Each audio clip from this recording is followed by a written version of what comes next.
ready for the inaugural run of this group's Cyberpunk Red playthrough. We're going to do this first pre-gen story that you get with the Jumpstart kick. We're going to primarily, this is going to be kind of an easier one because we're all completely new at this, so we're just going to try it out and see how it goes. Alright, time to get into the action. Alright. It is February 25th, 2045. The sharp red of the morning sun, now a ubiquitous sight on the landscape of Night City, is just beginning to ascend beyond the skyscrapers that dot the metropolis. None of this is very noticeable to the residents of the top floor of the Sunrise Apartments. A gas leak earlier in the day forced most of the top floor residents to seek shelter down in the large ground level of the building. Many of the building's residents have enjoyed pointing out the sappy name to the owner of the building, Lilith Redeye. It's only in clear jest, of course. If the residents of Sunrise knew one thing, it's not to fuck with a Militech veteran and hardened Ronin like Redeye. In truth, she was no fonder of the name than anyone. However, she was not exactly motivated to waste good Eurodollars to replace the front signage. She had never planned to own the place at all. It just so happens that the previous owner, old Mickey Donovan, was about 5,000 creds short of a payment to Red Eye for her services in taking the head of a local booster gang leader that had killed his wife, Jenny.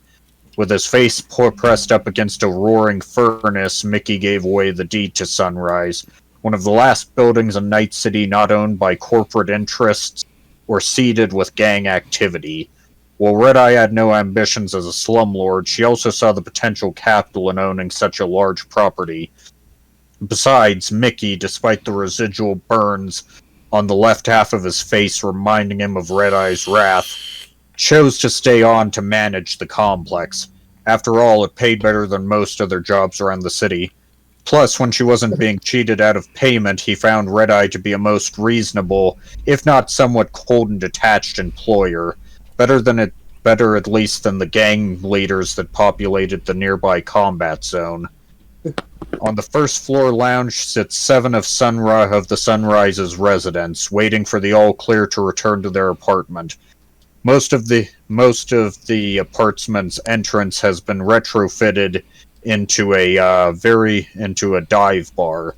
Mickey had it installed years ago to give residents a safe place to drink and relax in peace, and taken a nice auxiliary profit to boot.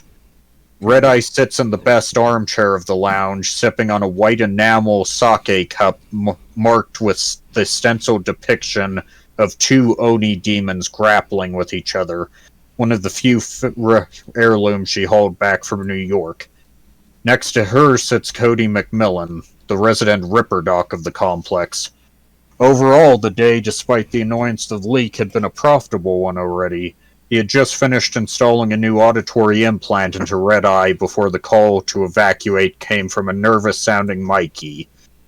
In Night City, it pays to be a good Ripperdoc, especially when your best client is your landlord who just forgave 2 months of debt to be rid of an awful case of tinnitus. He would have to finish the installation, however, as he was unable to properly check the implant before the leak started.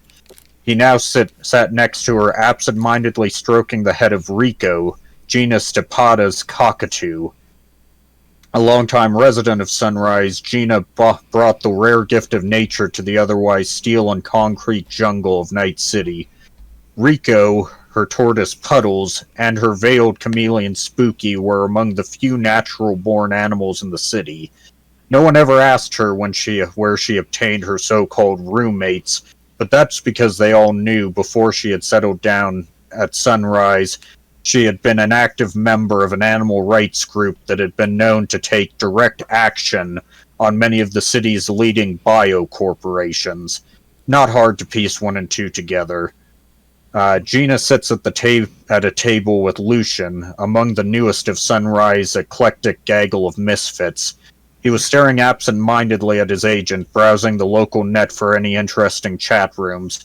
It had been a while since his last good job, and he was not content with waiting for Red Eye to offer him one. Mickey sits at the bar, pouring himself a bottle of cheap whiskey. That perfectly describes his way of life. Leave cheaply and you'll always be rolling in cash was his motto. Well, this attitude rarely flies in the great big casino that is Night City. It had worked for him well so far. Well, except for his disagreement with Red Eye. Sitting next to him, sipping on a beer, is Rico Robinson.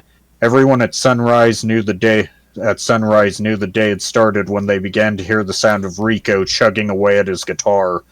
A former icon of Night City's biggest venue, Rico had made his name as the guitarist of the band Chrome Devils. However, as most things do today, the old rocker boy slowly faded into obscurity after leaving Chrome Devils to establish a solo career. Nowadays, he makes a decent living playing at the crowded bars of the Combat Zone. Nobody tends to fuck with him. The last guy who did ended up with a bullet in the skull. However, he was a loud and joyful man to most, especially Gina. They often drank together, especially with the bird Rico, who seemed to be drawn to his namesake almost as much as Gina. Let's see. So now, I, as the game master, am going to ask you two a couple of questions about your characters. Alrighty. I am going to start with you, Corey. Cool. And I'm going to start with Cody McMillan. So, give us a quick rundown on Cody's backstory. So, Cody grew up mostly around the Michigan-Detroit area because his parents were actually in a warring faction with one of the gangs there. It was sort of a gang-on-gang violence sort of thing. At the young old age, I guess, now that we can say that, of 18, his parents were basically assassinated, and he was kidnapped for basically his skill with working on tech to basically be forced into servitude for the opposite gang. After what I could describe as a mildly bloody encounter, he was able to get away from Detroit itself, hung around Michigan for a little while, and then traveled with the Nomads here and there until basically making it to Night City. All right. So what is Cody's, if you had to give in a couple sentences, Cody's perspective on life, how does he see the world? As long as he ain't dead, he's having fun. That is always a good thing to hear. How does he feel living in Night City now compared to his travels with the Nomads? I'd say he's relatively happy. Work's definitely not on the lowdown, but it's not overwhelming him. And how does he know Lilith Red Eye? It was sort of one of those making a name for himself, working on different mercenaries here and there, and I would imagine that they ran into each other, and it was one of those, I need cybernetic repairs, and you're a Ripper Doc. Interesting. All right, so then we'll move on over to Jackson. Tell me about the history of Lucian. Okay. Well, see if I can I actually read it? Because I actually wrote it down. Yeah, absolutely. Growing up on the move and traveling left little room for parents. Topping it off, living in a palace on the moon, life was pampered and affectionless. Left plenty of time for learning the net. And eventually gave way to true freedom at the age of 16. Leaving what little a lot meant behind, time for the dream of Night City finally came to be. And after years of net running and networking with people, the rep grew bigger. So awesome. About 4 years where he has been growing his rep, like I told you guys. Awesome. How does he know Lilith? Well, at one point he did a job for a cute girl who had asked him to do a favor for him, but still offered to pay him a reasonable amount. The job was pretty risky, but he figured he could do it, and thought it would be worth the trouble. And that was to kill Lilith. Unfortunately, he failed miserably, but managed to hack her cybernetics up until the point of, well, would have been a brutal slaughter, but Lilith, I think he assumes that Lilith saw potential in him, or at the very least didn't think it was worth her time, so she spared him and offered him some work, and eventually they've had a few jobs here and there where they've worked together. It's still pretty beginning, what I'm assuming anyway, pretty beginning friendship / work colleague type thing. And yeah, that's where he's at with Lilith. All right. So now that the initial kind of gleam of Night City has probably worn off for Lucian, how does he feel about living in this new metropolis? He actually kind of likes it. He actually loves it a lot, but he feels very alone in it. Like, as much as he enjoys the city and the people and the adventure and the random things that make no sense out of nowhere in the city, he can't help but feel isolated in all of it. And he knows that a time will come where he'll have to move to the next hellscape. But for right now, he's very happy with it. For now, even though there's some discontent, he's not tired of it. All right. And then last question is same as Cody. What is, if you could distill Lucian's outlook on life and approach to life in a sentence or two, what would it be? Always. Ooh, okay. I would have to say, live deliciously. Hit. If you want to go party, go party. If you want to have a relationship with an insane chick, have that. If you want to jump off of a tower in a virtual world, or not in a virtual world, in the real world, just crazy thing, like sort of a live and let Yeah. let live sort of thing. Yeah, live and let live. Yeah, and although my guy is very squeamish, I'd say he's not a fan of killing. So I guess to put it, he's a free flowing spirit, but he's not a maniac. He has morals and he has lines, but those don't cross with having fun. Yeah. I think All right. Yeah. All right. So, everybody in the party right now, Cody, Lucian, and Red Eye are all sitting in relative silence. You can choose to now go up to any of the characters, Rico, Gina, or Mikey, and have a conversation with them. What do you choose to do? Gina. What? Yeah, I was going to say, who's going first in this? Basically, all three of us. Just. All right. I'd vote Rico if we're all talking to one person. Well, no, I think it's individual, right? Yeah, okay, well, I guess what we should do is, let's roll, actually, really quick. Yeah, okay. Well, so Jackson, we've got we'll a die over here. The 10. The D10, yeah. Yep, let's roll the D10. Ooh. Alright, You're going first, my friend. I've rolled a 6. Jackson, where are you at? And an 8. This little guy. Okay, well, shit, I guess I'm going last. Alright, so, getting up out of her chair, Lilith heads over to the bar and strikes up a conversation with Rico. Right or left? I guess it doesn't matter. Oh, left. Okay, left side of the bar. Yep. Put you on the stool here. Well, actually, sorry. She asks Rico about his new album that he's been producing.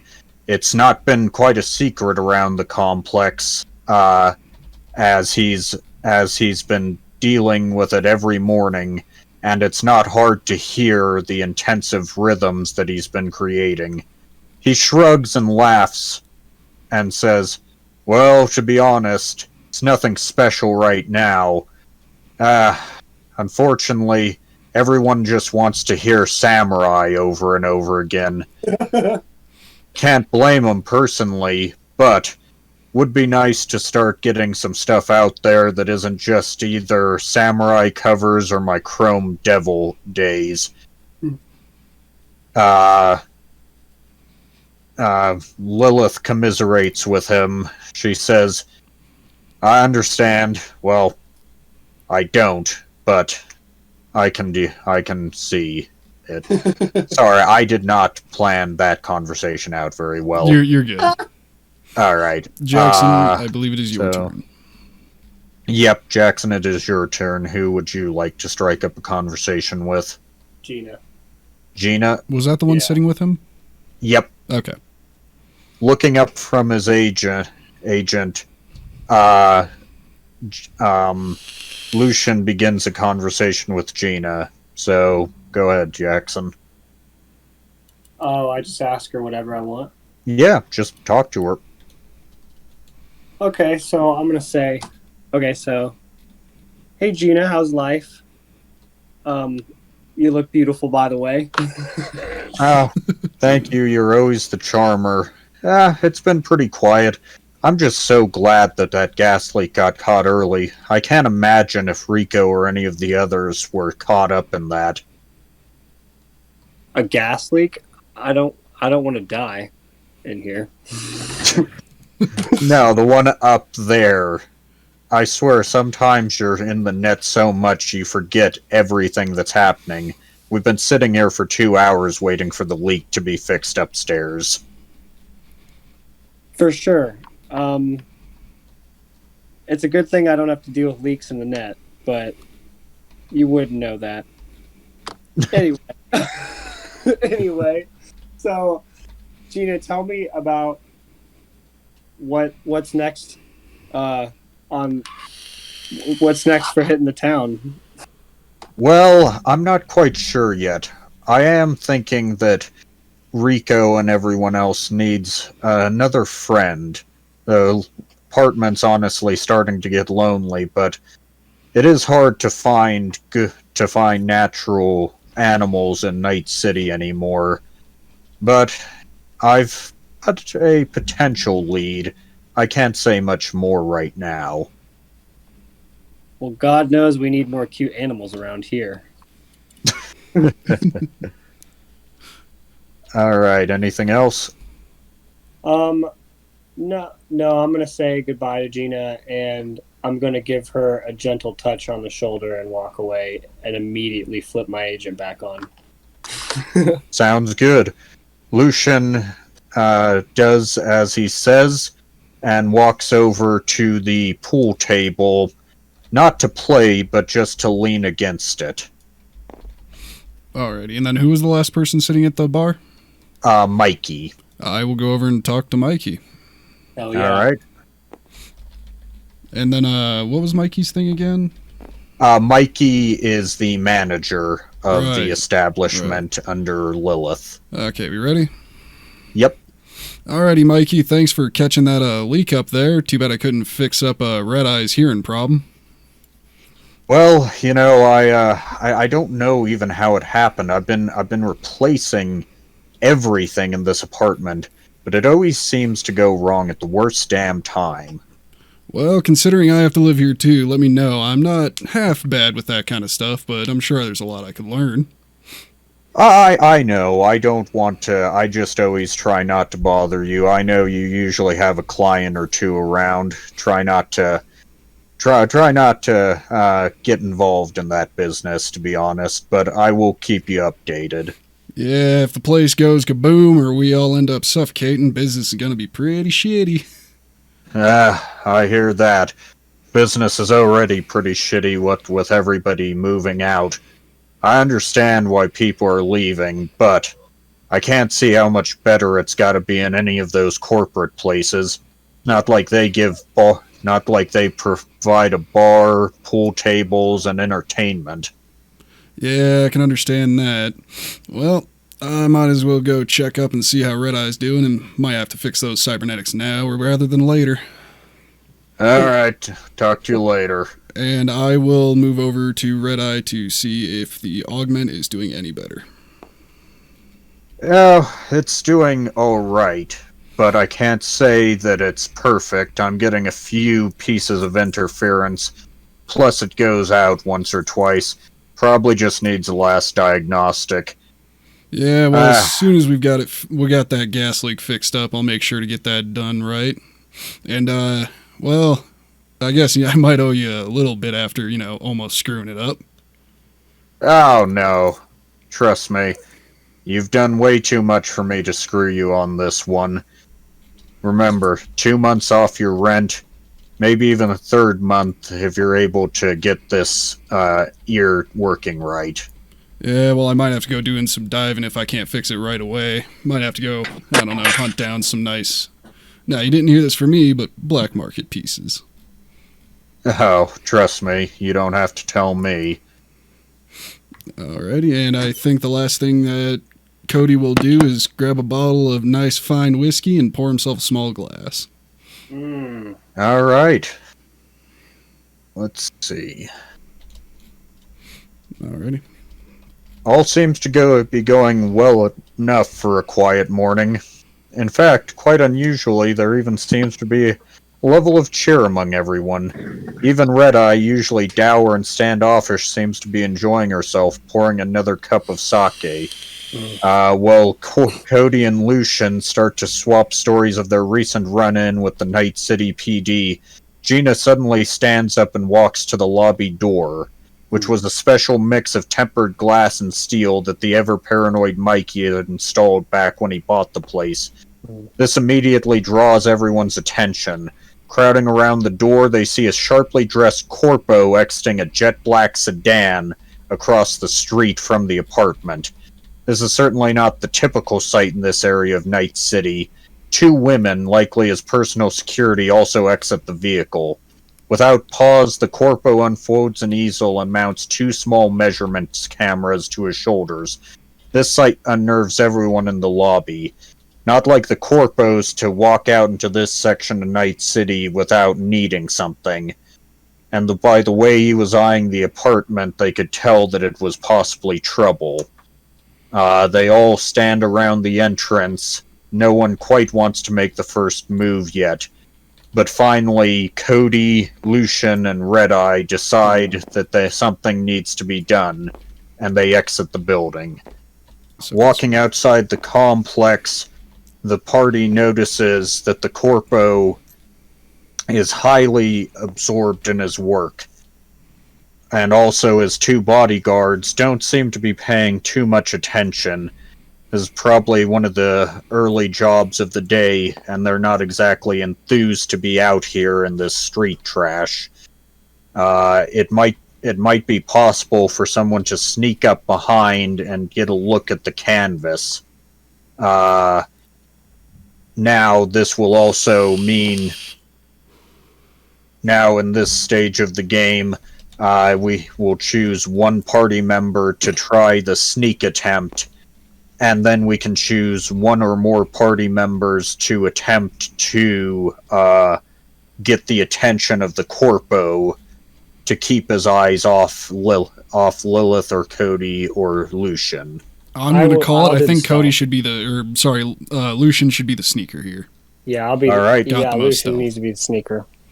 Lucian walks around to the edge of the apartment, ready to move behind and get a look at the easel without attracting too much attention. Lilith and Cody decide to walk up to the corpo. As they walk up to him, he barely notices, but the 2 security guards tighten their grip on their weapons and stare at the 2 mysterious people moving towards them. Meanwhile, Lucian starts his approach to get to the backside of the easel. Now, who wants to try a speech check on the corpo? Braden, I'm going to say that's going to be you. I think my speech is much lower. All right. Red-Eye walks up to the corpo. Her demeanor is as friendly as it can be for a vicious-looking a woman as she is.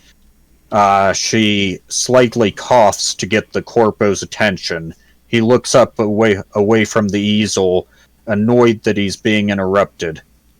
"What do you want, street trash?" he says. "You need to move on. I'm not interested in whatever you have to sell me." And this will be... let me check. This will be a difficulty value 14 persuasion check. So on Lilith, let me check stats. How do you make your... Can you make your main card pop? What do you mean, your main card? How you do the pop out toggle? Can you do that with your card? No, not with character this card? one, but you can do it with all the booklets. Okay, that's fine. You can just zoom Alright. in and you can see pretty well, but... Sorry.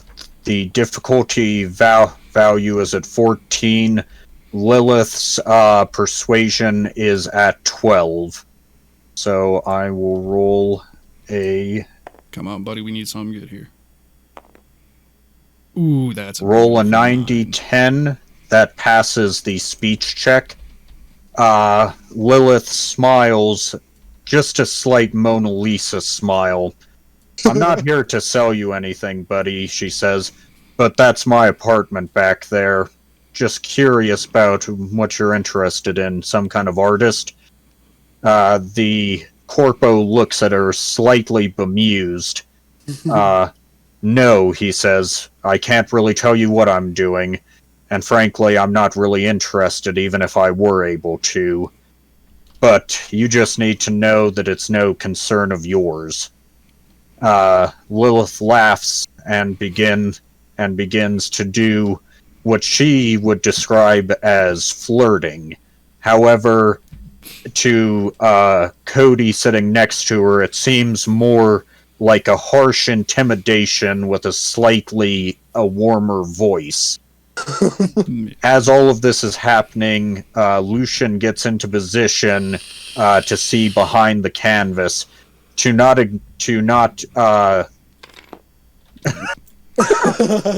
Jackson, we can... as to not attract the attention of the security, this will be a stealth check. However, because Red-Eye has done so well in distracting the corpo and his guards, this has been downgraded from a difficulty value 18 stealth check to a difficulty value 12. So, Okay. D10? Yeah, so D10, what is your sneak, Jackson? My sneak Which one would that fall under? is 16. 16. Yeah. Alright, so, because of Red-Eye's distraction, you automatically pass the difficulty check. Cool. Lucian slides behind one of the security guards and begins to note the canvas. What he sees perturbs him quite a bit. Cody, looking beyond the security guards, can see Lucian's face starting to drop lower and lower as he continues to look at the canvas. Cody gives a sideways glance over to Red-Eye, who barely notices the gesture out of her cybernetic eye. Deciding it's time to end the conversation, she gives one last awkward compliment to the corpo, who, despite still being bemused, is feeling better about his day. All right. I guess I can't convince you to let me know what you're doing, but if you're ever interested in anything, I'll always be around the apartments. Just ask for Lilith Red-Eye. Sure, he says, very bemused still. I will do that. I think I've got everything I need. Without another word, he and the two security guards move back into the sedan and drive off into the distance. The three regroup and decide to head back inside in order to discuss their findings. So the party regroups with the rest of the top floor residents back in the lobby. Unfortunately, this is certainly not a good thing. Lucian looks at the party and explains what he saw. On the easel, he saw a building in place of the apartment. Let me... Yep. So on the easel, Lucian saw a building that's measurements were replacing that of the current apartments. It was quite a bit larger of a building, certainly a corporate-sized skyscraper, and on the front of it emblazoned on the building in the picture and on the side of the easel was an unmistakable name, WorldSat, one of the largest corporations still operating in Night City after the Fourth Corporate War. They had managed to pick up several of the pieces left by Arasaka and Militech, and have become one of the main distributors of the net, as well as electricity in Night City. Naturally, this didn't bode well for anyone in Sunrise. WorldSat wasn't exactly known for being pleasant to deal with. And obviously, if they were looking to gain the rights to build on Sunrise's turf, they certainly weren't going to be going through the legal means.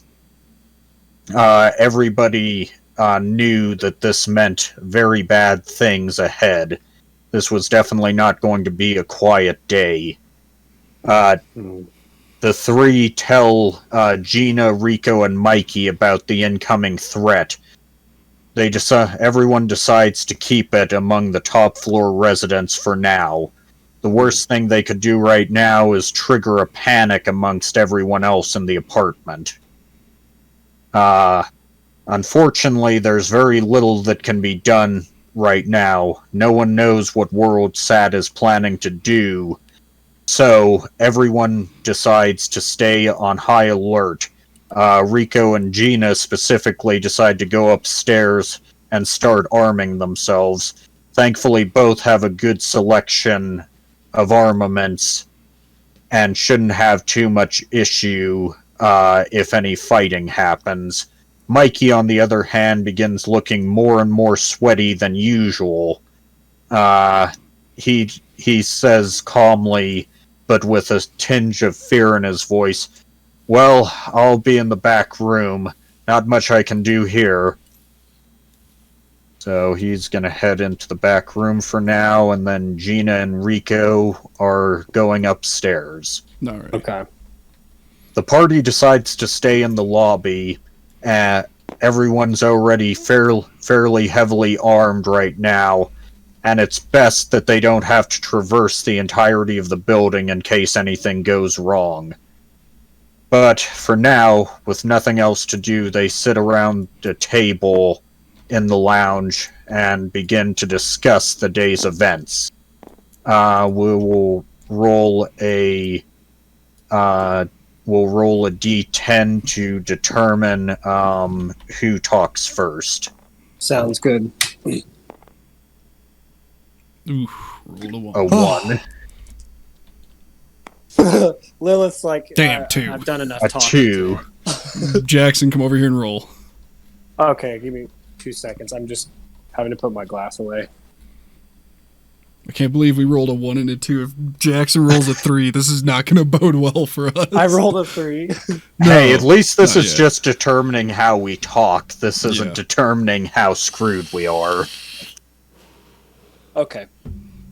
I didn't roll? You rolled for me? No. No, We're waiting you- for you. Oh, okay. You have to I'll roll. We're not going to roll for you. Sure. Good. That's all good. All right. They're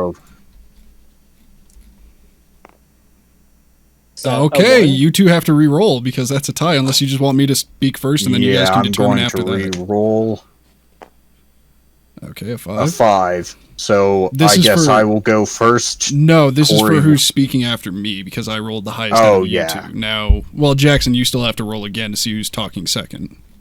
Oh, okay. Sure. This is for Yeah. second talking. Yeah, I'd six? say it's Jackson 9. next. 9. So, Does it so They have the lines, right, for the numbers? Does it uh, go- you can just hover on the die and see what it Yeah. rolled. oh, shit. It's a 9d10, so... Okay, so I guess I'm speaking first. Yep. What do Alrighty. you have to say about the situation? Well, I'm not incredibly happy, and I guess that means that everybody's cyber optics enhancements are going to have to be worked on before we have shit go south. And that's all I got to say. Okay. What do you Yeah. have to say, Jackson? Or what does Lucian have to say about the situation? Corey, I'm going to be straight with you. I want cybernetics. I want enhancements on my chest and abdomen. I want diagnosis, like diagnosis, just to double Diagnostics? check my diagnosis. I want here. Let me rephrase that. I want you to run a diagnosis, so as to check my systems, make sure everything's as good as it should be. These guys should not be fucking with us. We got a good thing going here.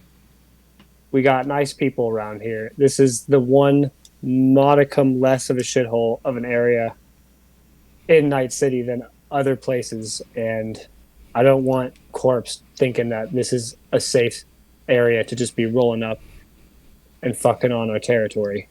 Well, I can give you the once over, but the parts are going to take some sourcing, so it's going to take a little bit longer than, well, hopefully not too long so that they don't come in when, we're in the middle of doing something. Sounds good. I'm going to hop on my agent in just a sec. I need a couple shots to calm down the nerves. Once I go Absolutely. on, I'll check out everything, see what they are looking at in the net, and see a good optimum path Hey, to go forward. if you can source the parts, I can fix you up. Sounds good. You guys hang in the meat space. I'm going to go net it up. You got it. Well, in a moment. I don't mean to cut you off, Lilith. I'm sorry. No, it's fine. There's not much I can do right now. Cody, honestly, you can do what you need to do with Lucian. My ear's the only problem, and I've still got a good working one, so don't worry about that for right now. Well, while we're sourcing the parts, we can get you fixed up in the meantime. Alright. Let us see. That What happened will to your ear? What happened to remember that's the ear that Cody didn't finish doing the diagnostic on the implant. That's right. I forgot. Alright. So Corey, that will be a tech difficulty roll. That'll be a basic tech difficulty roll of 17. And that's basic tech for, well, no, sorry, that would be cyber tech for me because that's a cybernetic. I Yes, have actually. 14 Sorry, now, cyber. So where the fuck's that die? So I need to roll 17 or higher? You need to, in case of a tie, it will fail. Okay. So you'll need to roll higher. Oh. All right. Eek. That's a That'll be funny 16. if you fail. That'll be actually kind of funny if you fail, but I don't think you will. It's a 16. I did not succeed in that one. Unfortunately, without all his tools with him, Cody is unable to complete the diagnostic on Red Eye's ear. Thankfully, everything is mostly already done. However, this could pose some issues later on. Yeah, Okay. We'll just have to make All right. sure I get my tools the next time we run into this. Sounds Sure. good. Alright. Now we'll be experiencing a bit of a time jump. Everyone will begin to do what they were planning on doing with Lucian continuing to surf on his agent and attempt to find any information on WorldSat's plans. Cody begins his diagnostic on Lucian in the meantime, and Lilith returns to her office and begins to call some of her old Militech contacts. Several of them had already gone over to WorldSat after the collapse of the Fourth Corporate War. Hopefully she can get some information there. Alrighty. And this will be up until about 6 o'clock that night. Alrighty. Alright. So about 6 o'clock rolls around, and nobody's quite found any solid leads. Everyone knows WorldSat is going to attempt something, but no one knows when or how. Lucian has not found anything on the net, and Red Eye's contacts, any of them at WorldSat, are being more tight-lipped than usual, which makes her much more nervous for the situation. Suddenly, the group... Oh, sorry, I do need to put something down. Alrighty. Ah, yes, a vehicle. Yep. Can you move it? Right there's the street.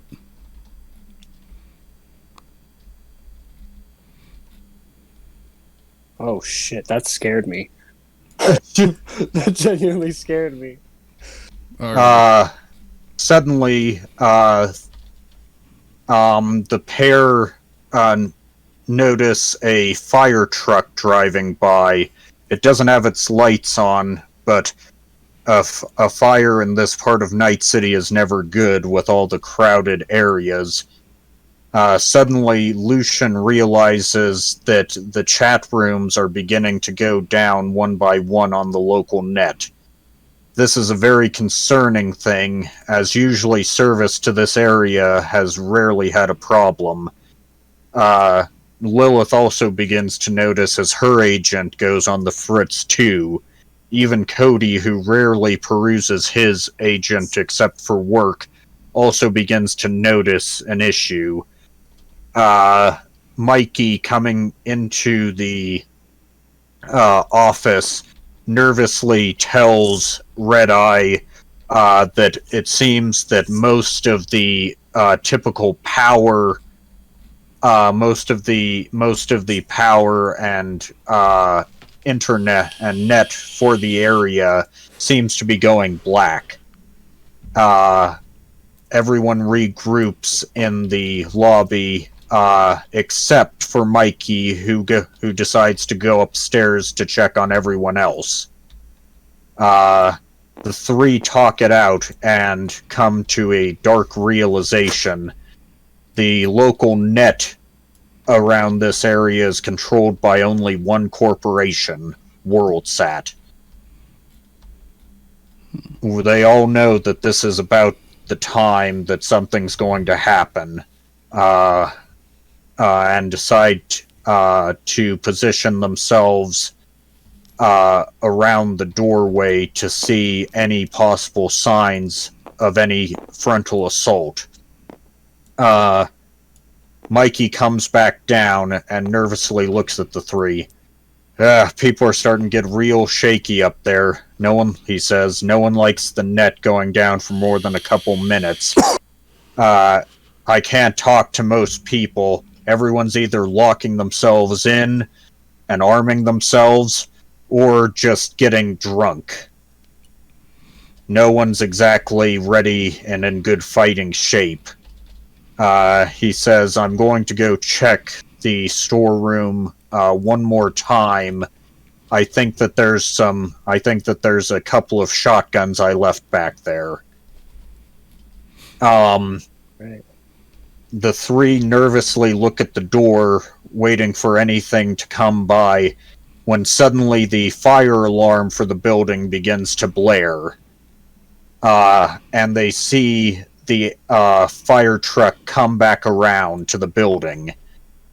Quickly, 5 firefighters exit the vehicle and begin to troop up towards the door. The head lead one enters and confronts the 3. Sorry about this, folks. I'm pretty sure there's some kind. I heard there was a.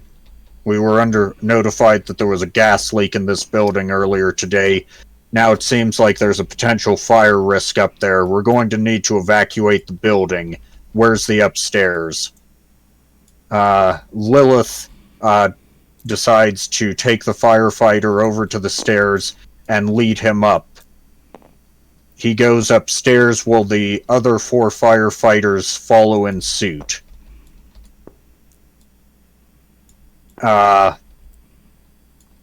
Soon enough, a crowd of disgruntled residents begins to leak out of the building. Most of them are very unhappy about this turn of events, but none of them are going to argue with the firefighters right now. Especially with the net down, they're all still shaken as it is. Now,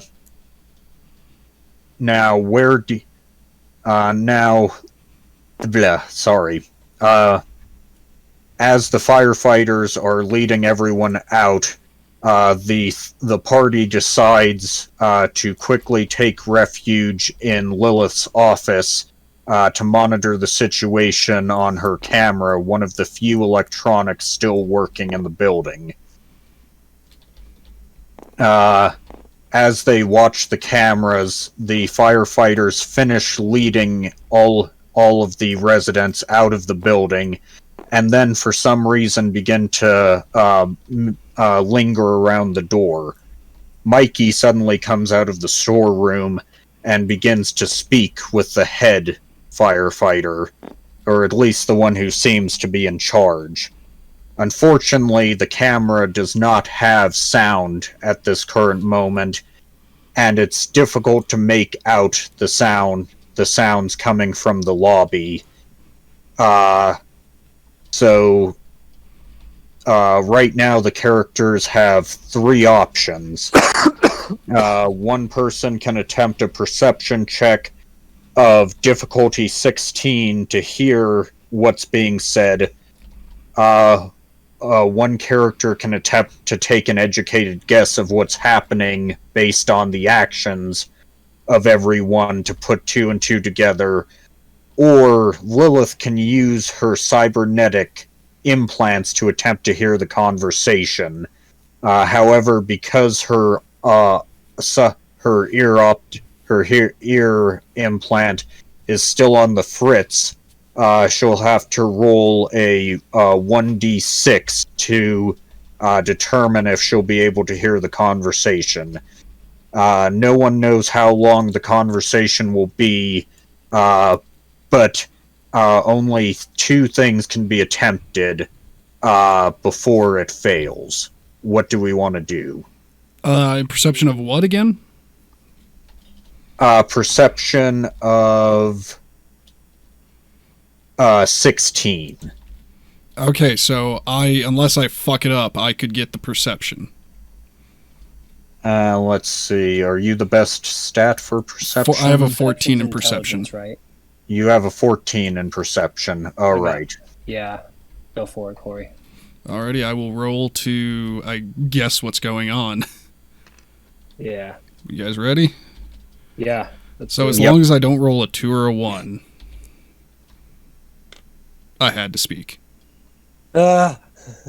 Unfortunately, it's difficult to see on the cameras, and Cody can't quite make out everything that's happening, although he can see the firefighters begin to spread out around the room, except for the head firefighter, who continues talking to Mikey. So we can either choose a... oh, wait. Sorry. That was supposed to be an education check for you, Corey. Oh, whoa. Oh, that was 16 then. I already had that. So you would have, at 16. you would have had to roll a D of 18 for education. Oh, D18? Yes. Do we want to redo that for a D18? Yes. Oh, wait. So just roll the D10? Because we don't have a D18. We have 20, 12, 8, 10, 8, Well, 6. No. Oh. That'll be whatever your stat is combined with Okay. whatever you roll. Do we want So to throw it'll that be- for a reroll or no? Nice, Braden. You put the compendium basically in the game. That's cool. Oh, someone else did that. Whoever did this first pre-gen. So honestly, let's basically do something else, and then if that fails, I will allow the education check to be tried again. All right, Sounds then. Your cybernetic is not working, so that's not the greatest idea. My perception, I believe, if that's what it is. Well, what is was a the other? perception. What was the third option? The third option was the education. Or Okay, so it intelligence, was- sorry. Perception, education, or yours? Or Intelligence. the cyber optic. Yeah. I would vote cyber optic because I'm not as perceptive as you guys. Yeah, we can try for a cyber optic roll. All right. It's our last ditch effort, basically. So a 1d8. Actually, I'll do a 1d6 for that. Okay, We're all like clenching our fists, hoping it's all good. Braden, pull this off. And the roll is Yeah. a 5. The threshold was a 3. Okay. Despite the lingering issues, Lilith's cyber optic seems to be working much better now. She leans her head against the wall in order to get a better sound out of what's going on. She can hear Mikey and the firefighter engaged in a deep conversation. Mikey speaks first. Listen. You know that I'm coming with you, right? After you leave the building, there's a helicopter, right? The firefighter responds, Yeah, I know the deal. Trust me, it's the best deal you're gonna get in this situation. We want this cleaned up nice and quickly. Now that everyone's out, the bombs can be set. Just make sure no one... But we're gonna make sure that red eye still isn't in the apartment. I remember her back in the Militech days. Never did trust her. Where's her apartment? Mikey says, it's on the top floor, last apartment on the left. Don't worry. I set a password on her security inside her room. She won't be able to access it for now. As the conversation wraps up, the two walk upstairs, closely followed by the rest of the firefighters. That little cunt nugget. I know. Fuck Mikey, dude. I was starting to like Mikey. Little bitch. Now that everyone's cleared out of the room, the party goes back into the lounge. They know this is going to be a big problem, but thankfully, looking on the security camera and the positions of everyone, of all of the WorldSat operatives, they were able to see the locations of all of the bombs. Let me really quickly... Start setting bombs. Yes, I am going to do... The green marbles will be the bombs. Alrighty. There are 4 bombs placed around the area. Of course, being the best tech in the group, Cody begins to attempt to disarm... Whoops. Oh my god. I apologize, I did not mean to Get drop that a bomb bomb outta on your here. head. Oh, shit. I did not mean to drop a bomb. It's fine, it's Did not fine. mean to drop a bomb on Cody's head. It's fine, he's chill. Oh my god. Anyway, as he approaches the first bomb, Red Eye looks over at Lucian. who decides to stand on his head temporarily. He does that in He fell times of over. stress. Red Eye tells him, Lucian, listen, I'm gonna need you to go into my office and plug into my net. Then you're going to need to go up to the top floor of the building in the net and try and crack that password. If you can, I can set the security back. You can set the security back on to take out any of the guards who are trying to get up there. Well, I got some good news and bad news for you. Bad news is they shut down the net in the area, obviously, but the good news is I can host my own server and get them hooked on, like, how do I explain this? They'll basically be... Don't worry. Don't worry about that, Lucian. I actually managed to get back up a small portion of the net in this building, but only in this building. You'll just be able to plug in and do what you need to do. Yeah, no worries. I will just do that then. And While Lucian goes to plug into the net, Red Eye positions herself near the bottom of the stairs to ambush anyone trying to come down. Alright, so we're going to have to roll to determine who moves first in this scenario. I will roll first then. Alright. I've rolled a Corey, 10. Jackson, you roll next. 5. And then A 5, so I roll rolled again. 5. I'll roll again. 3, A so 3. Bray or Jackson, you're up second. And Okay. I am up third. So I have to attempt to disarm bombs. What does that require of me? Alright, the bombs require a basic tech to disarm. Cody looks at the bombs. Thankfully, given how much time they were given in advance to understand the threat, the bombs are all set to 30 minutes each. One bomb diffusion attempt will take 3 minutes to defuse. If your check fails, Corey, it will take 3 minutes to begin diffusing again. Alrighty. What does the basic tech need to be at? The basic tech... Let me see... Well, please tell me I wrote this down. Oh, no. Let me see... I did not write down the difficulty value of this. Let me look all it up good. really quick to see what would be a good difficulty value for this.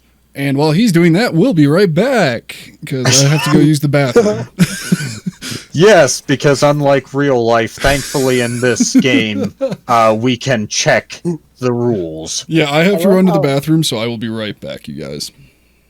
Yes, we've got that figured out. We're going to do a difficulty value of 18, which is competent, because a good tech should be able to defuse these types of bombs. WorldSat is a big company, but it looks like they haven't shelled out too much to get these bombs planted. They're dirtier than anything. Alrighty, so I have a basic of 16, so... Yes, so you There have we to go. roll a 2 or higher. 3! You roll a 3.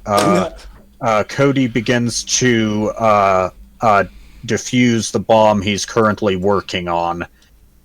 So, Jackson, you can use your turn to plug into the net and go up to the top floor security level. Okay, just to let you guys know, at times I'm gonna narrate what I'm doing, okay? Alright. Lucian takes a nervous step upward. He's not happy about a corporate bitch getting in his business. So he keeps going up, nervous but determined, and hooks up to the net. He loads up a quick bowl in secret. He doesn't want professionals knowing he smokes weed. Even though in reality, it's all hotel of devil's advocates. As So- they say in Night City, if you've got it, smoke it. If you got it, smoke it. Yes. So he hooks up to the net, He does a general search at first, looking up general things, but then realizes that have been historically some breaches through their systems in this area. Fortunately, though, from what he could tell, it doesn't seem like this is known by that corporation. I forgot their name. So then he hacks in and he hits his first firewall that he needs to break into the system to find out a point of entry that he, if not all three of us, can take. So I'm ready for that. Yeah, I'm ready for that skill roll. All right, that skill roll will come on the next turn, and that will use your. Let me go to that. That will use the net running, wouldn't it? That will use net running, and that will use your. That will use your backdoor skill. Okay, I have a lot of those, right? Do I have a certain amount of that or no? You can do backdoor at any point in time. Okay, yeah. Backdoor. Yeah, and then backdoor will be your current interface level, plus a roll 1 through 10 dice roll versus the difficulty value of the whatchamacallit. Okay, so it's an 18. That firewall is going to be, what is your interface level currently? 7. 7 plus a 1d10. So that will actually, Jackson, let me look at your sheet for a second. Okay. Let's see. So your interface is actually 6 plus 7. Oh, okay. So 7, 8, 9, 10, 11, 12.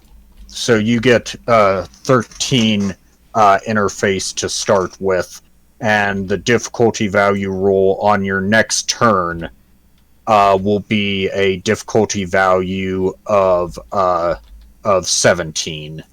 For sure. Thankfully, Mikey, while he set up the password, isn't very net savvy. Okay, cool. All right, Perfect. And so that's a 13 I got so far. Oh, thanks. Yeah. Yeah. I so yeah, you'll have to do that on the next roll, and then also I should explain this is on a timer. It will take a certain amount of time. It will take 4 turns, it'll take 4 rounds, and so we'll all get a turn each round. But after the first 4 rounds of this, the world sat will be able to break into Lilith's apartment and realize that she's not there, and likely come back to try and flush her out. Alrighty. Okay. So Lilith, in preparation for that, stays in hiding, but manages to load up her assault rifle and continue staring at the staircase just in case any of them come back down prematurely. And that ends this current turn. So now everyone goes the same, so Corey first, Jackson second, me third. Alrighty, and I have to continue to take turns to disarm the first one, or did I disarm this bomb already? You successfully disarmed this bomb during your first turn. You may now move on to the next bomb. Alrighty, I will move on to the next one, and I must roll anything above a 2 or a 1, correct? You'll have to roll, it's a D 18, so, and you're a 16, right? Yeah, so anything above a 2 or a 1. So, yes. Alright, Corey, be careful. I don't want the I rolled a 9. Yes! So I have disarmed this bomb. Yes, Corey begins disarming the second bomb. Jackson, now at the interface, you can use 2 turns in cyberspace, Jackson. Your first one will be your backdoor roll to get out of the password. So that's and 13. and as I said before, your difficulty value will be 16. Okay. So I anything already above got a 3. 13. I already Yep. got yeah. Oh, 9. thank God. Excellent. 6, actually. Lucian gets a little bit intensely passionate about how much he destroyed that first firewall and proceeds to smoke another bowl. And then after he does that, he'll need to take his next turn in order to control everything in the room, all of the security systems Lilith has set up in the room. So Gotcha. Okay. your turn will end with you taking that. Do you have any narration for that? Yep.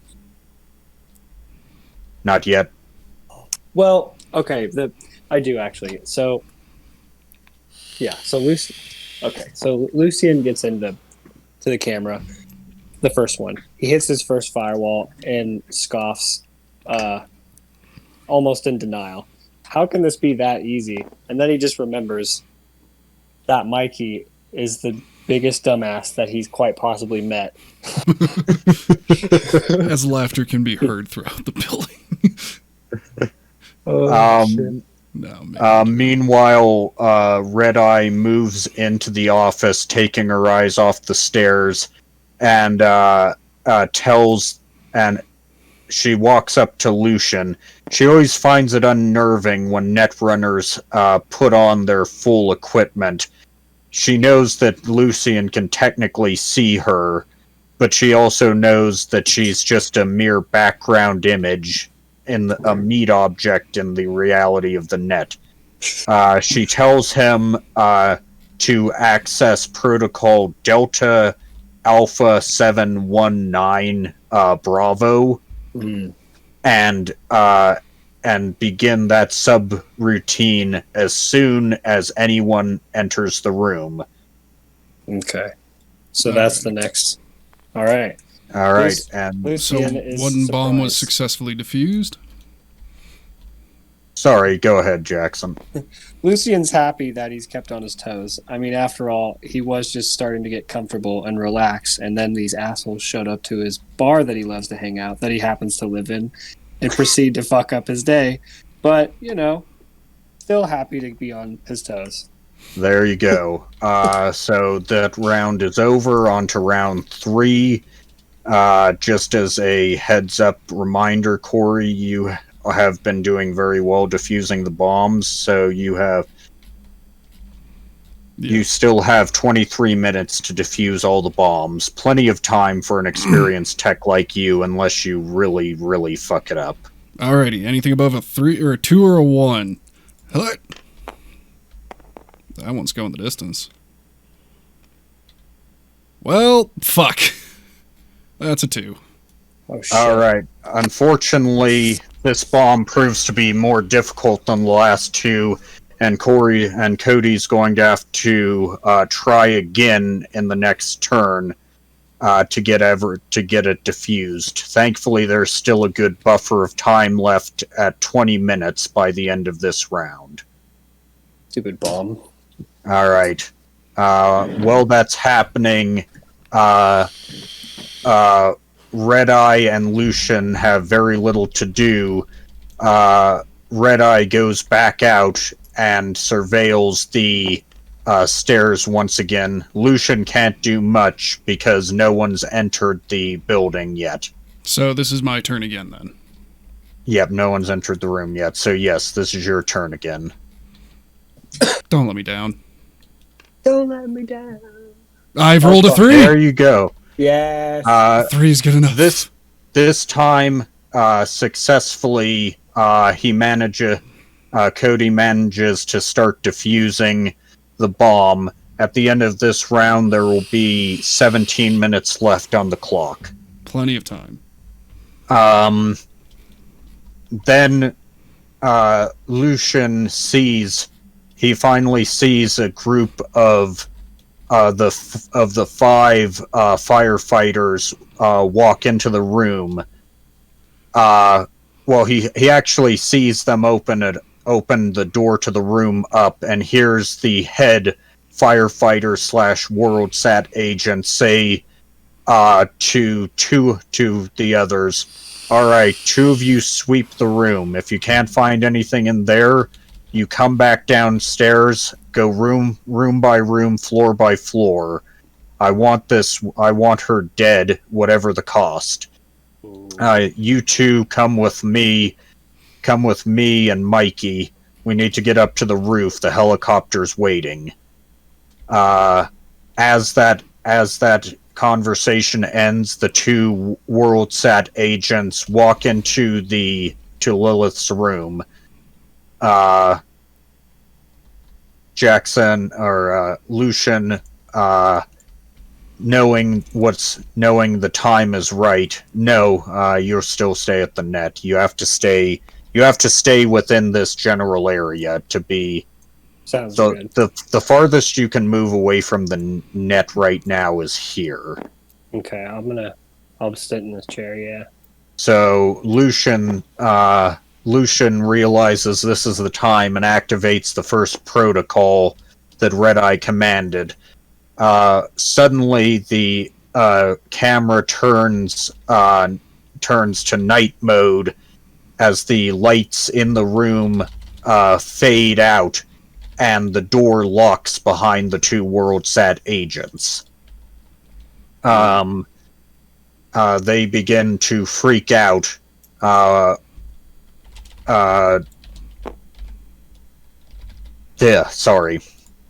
They begin to be quite perturbed. They did not bring night vision, and their optics are not transitioning well enough in the sudden darkness to be of much use. Let's see. And then, Lucian, you're going to have to use your turn in order to go out into the hallway and ask Lilith what the next command needs to be. You there, Sorry. Jackson? Yeah, sorry. Like I said, you can only move here. Okay. Okay. All right. Lucian gets ready, still eager to get the situation resolved. He hops onto the network and starts hacking those the doors that would link up to the. So actually, before I continue on that, I'm a little confused. Are those cameras I'm hacking, or am I trying to trap them in there? You're trapping them in there, Right. But you've got control of the entire room. Okay, and you can see it through a camera. Okay, I just wanted to clarify that. Okay, so Lucian hacks into the cameras first. Easy enough to do, and not even remotely the hardest part yet. But the hardest part comes with putting these assholes into the true home field advantage. So he begins the hack, and we'll see where this goes. All right. Lucian moves into the hallway and asks Red Eye what the next step is. She looks over and says, activate the subroutine D Delta Bravo 187. There should be no password on it right now. All right, sounds good. Lucian does as Red Eye says and moves back into the room. There is no difficulty value check for this, as this is something any netrunner could do. Suddenly, it's difficult, it's impossible to see in the room, Lucian can see 5 small holes appear in the walls of the room. Out of those come small cylinders. Suddenly, with the subroutine activated, he can barely process it as 5 darts fly into the necks of the 2 WorldSat agents, sorry, these were supposed to be 6. The 6 darts fly into the necks of the 2 WorldSat agents.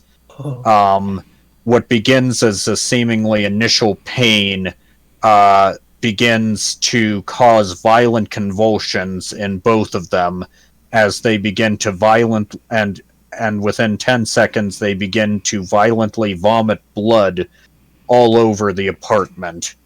Barely able to stand up and call for help, they stay on their knees for a few seconds before collapsing in a pool of blood and vomit. No, are they going to be okay? Lucian wonders. Nope, they're Still, dead. he can't help but admit that in true spirit he's indifferent to the situation. I mean, to be fair, he wants to he wants to not have to worry about this, but at the same time, he hopes that these guys can at least walk home at night and know that they fuck with the wrong people. Lucian yells that it out to Red-Eye that it worked. Red-Eye smiles. She had been waiting to use that subroutine in her personal security system for years, but had never quite found the right opportunity. Only bad part is it would take quite a while to clean up the blood and get rid of the smell of bile. But in her own perverse humor, she chuckles a bit at the thought. Alright, and then that turn ends. I have to go defuse the last bomb. Yes, with 17 minutes left, there is 1 bomb left to defuse. You got this. Alrighty, baby, come on. Oh, nice. I didn't know you could. Oh, shit, D10! You rolled a natural 10, so you don't have to do this, but you could, if you needed any more, you could even roll a second one. No, I think what's gonna happen is that Cody's gonna look at this bomb and go, what the fuck were they thinking, as he lights up a cigar and kicks it into the corner as it was clearly not armed. What if you could make it into a trap, and when they investigate it later because it didn't blow up, it could they could go to try and figure out what's wrong, and it would just blow up the moment they got near. That's actually not a bad idea. After kicking into the corner, Cody collects the bomb for further use. Honestly, with the nat 10, I'm going to allow it. So, Cody laughing at lighting a cigarette and laughing at the fact that the idiots at WorldSat, despite their advanced training in fighting, forgot to arm the last bomb. Casually, he arms it himself, making sure the explosion radius is set much further back to avoid major damage, and decides to set the bomb, walk over to Lilith, and set the bomb by the bottom of the stairs in case anyone happens to come back down. Well, goddamn, that was the best. Last thing is, with all the bombs diffused, Lucian, you can roll a difficulty value 19. How much is your interface level again? 13? 13. You can roll a difficulty value 18 check for Pathfinder to reveal the rest of the net architecture map in the building, to check the status of everybody, including the remaining WorldSat agents. Yeah, we need to have. You have to make a massive roll here, man. All right, you've got this. Wish me luck. All the luck. Oh, yes. Rolled a 1. Boom, baby. No, that's a bad. 1, Jackson. That's bad. I thought that was a 7. No, the 0 is a 10, and then that's a 1. That's a 1. Rolled a 1, so you fail that skill check. Unfortunately, because of that, Lucian is unable to gain access to the rest of the net architecture. For her last turn, Red Eye decides to go upstairs to investigate and see if anything else, if the rest of the World Sat agents are still in the building. This will put her at a disadvantage, given that Cody is currently guarding the entrance in case she is ambushed. So that is the end of that round. And so Red Eye walks up the stairs as actually you guys are going to stay down there. Oh, okay. So this will kind of turn more into a narrative right now. As Lucian... Oh, crap. Jackson, his phone died. Oh shit. Okay, let's give him a few minutes. Quick break here, everybody. And break. Alrighty, we are back into the roll of things. I'd say that as I roll a d10. And roll Yeah. 10! Hey, another 10! I got an achievement good times. Jesus Christ, man. Is that 2 or 3? What? No, that was a 10. That was a 10, dude.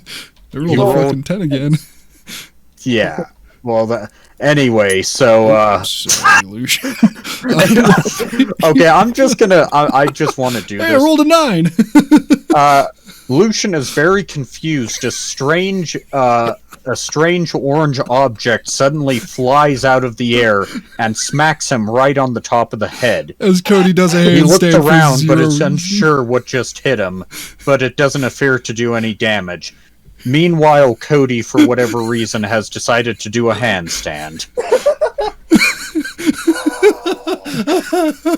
I'm sorry. Oh, by the way, I did remember that you can name different things, so I did name our characters individually, so we're good now. Everybody can find out. Oh, who we are. cool. In the hotel stays in the hotel. Anyway, nervously, Cody and Lucian watch the front door, waiting for Red Eye to come back down the stairs, but keeping one eye on the door and one eye on the entrance to exit to the stairs, in case she doesn't come back alone or doesn't come back down at all. About 20 minutes passes. Finally, Red Eye comes back down, followed by Rico and Gina. They sidestep Cody's jury-rigged bomb and walk into the lobby. Perfect. Oh. I'm sorry. Okay. Well, as the party regroups, Red Eye explains the situation. Thankfully, even without the net architecture revealed, she was able to go upstairs and eavesdrop on the rest of the WorldSat party, including that bastard Mikey. They, after sending the two to look for Lilith, the rest of them decided to move up to the roof and wait for the bomb countdown to get a little lower before taking off. As she listened to them, she could hear Mikey and the head WorldSat agent arguing over the fact that the bombs appear to have been defused. She could hear the WorldSat agent tell Mikey that he's not getting his cut of the shares anymore, and that he'll have to explain his reasoning why the apartment is not demolished to the corporate board. Mikey, out of desperation, attempts to jump off the roof of the apartments, but was restrained by the two other WorldSat agents who dragged him on the plane, kicking and screaming. Lilith finally hears the head of the WorldSat agents get onto his agent and call into headquarters, and ask for options. Based on what she heard, it sounds like WorldSat decided that the apartment was worth too much trouble and that a new, better space had opened up that was ready to be demolished without any subterfuge. With this done, he entered the helicopter and they flew back up. Walking back down, Red Eye also noticed Gina and Rico. Well, she says noticed them. She certainly did when they both jumped out and shoved 2 shotgun barrels in front of her eyes. Thankfully, the situation was diffused when they realized who it was, and thankfully, if anyone else had been coming back down to the bottom floor, Gina and Rico would have been ready and able to help fight. Sorry.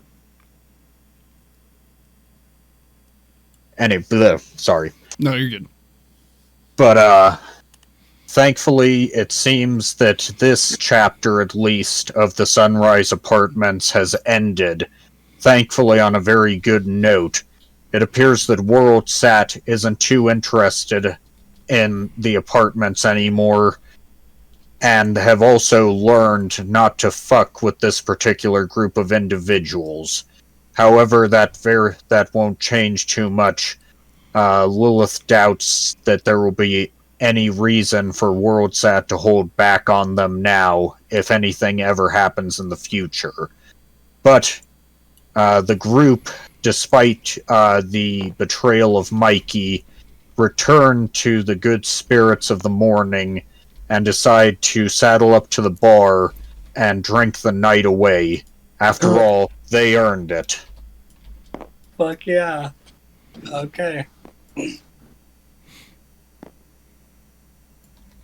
And that is the end of our pre-gen story. Oh yeah, I should probably defuse that bomb before it makes a mess. That is true. Very good idea. And I will do a handstand while doing that, because why not? Fuck yeah. That was amazing. But no, Also, get this bomb out of here. Gina looks over at Red Eye and laughs nervously. Hey, boss, she says. You think we should let the other tenants back in? Lilith looks over at the door and with a slight smile says, yeah, after the first round. After the first round. So that does end the first pre-gen story for Cyberpunk Red. I am Game Master Braden. Of course, there is Corey and Jackson. Yeah, and thank you guys very much for watching. Yeah, I mean, this will be definitely sliced together, probably awkwardly. I'm sorry about that, but not everything can roll as smooth as butter in this game, unlike what we did. Apparently, we avoided both of the encounters we could have had, which I know that sucks, but hey, we get lucky. We do. You can't just... Determinate. What? Sorry. It took determination, coolness. Oh, fuck. Okay, I might not have defused that bomb, and it might still be going off. I know, right? And a lot of... I rolled a 1. Oh, no. Everybody dive over the bar. Oh, man. Jokes, but still. Yeah, no, this was definitely fun, and we are going to be making up our own stories because this is what D&D style board games are for. Braden obviously will be doing most of this because I'm terrible at writing, and, well, Jackson, I'm sure you could do it. Yeah, I like my role in it. I feel good about it. Yeah, but yeah, no, we'll definitely be doing more of this, hopefully way more of this, and thank you guys for watching. Don't forget to absolutely destroy that like button like we did somehow with this game. Subscribe. I don't know why I'm doing this, but anyway, have a good night. Oh, yeah.